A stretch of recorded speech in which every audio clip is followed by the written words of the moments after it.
Pranë rrjedhjes së lumit të Valbonës e mes maleve të Dragobisë, ngrihet një nga objektet më të vjetra të kësaj zone.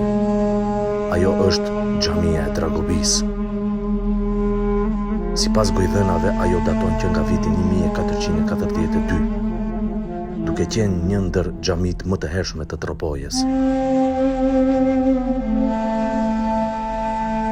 Për breza me radh, kjo xhami ka qenë zemra shpirtërore e banorëve. E thjesht në pamje, por e madhe në histori.